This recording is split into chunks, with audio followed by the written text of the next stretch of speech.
উপন্যাস নেই, জীবনী গ্রন্থ লিখি, কিন্তু অনেক বন্ধু ছাড়া সাহিত্যের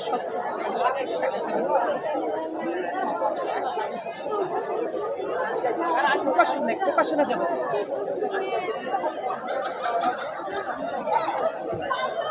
হ্যাঁ, সেটাই বললাম, ওই মেলায় 22 বছর ধরেই আমার হচ্ছে।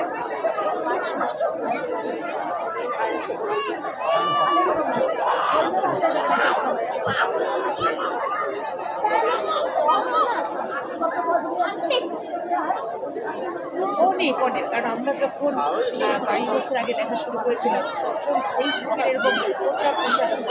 আমরা কিন্তু ফেসবুকে আগে থেকে লেখা করে এসেছি।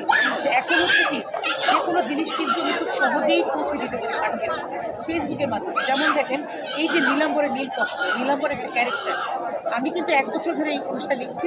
অলরেডি আমার পাঠকের মাথায় ঢুকিয়ে দিয়েছি নীলাম্বর।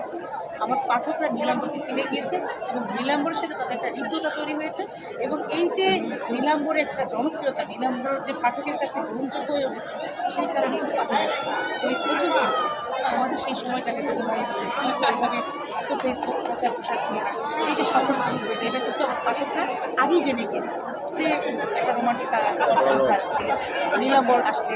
এবং শুধু তাই না, আপনি অবাক হবেন যে তরুণ প্রজন্মের অনেক যারা পুরুষ যুবক যারা আছে, তারা অলরেডি নিজেকে নীলাম্বর ভাবতে শুরু করেছে।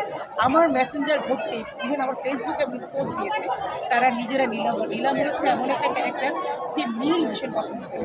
নীল পোশাক, নীল পাঞ্জাবি, নীল টি শার্ট, তার বাসার বেড কভার নীল, ইভেন তার ওয়ালমেট নীল, এভরিথিং নীল।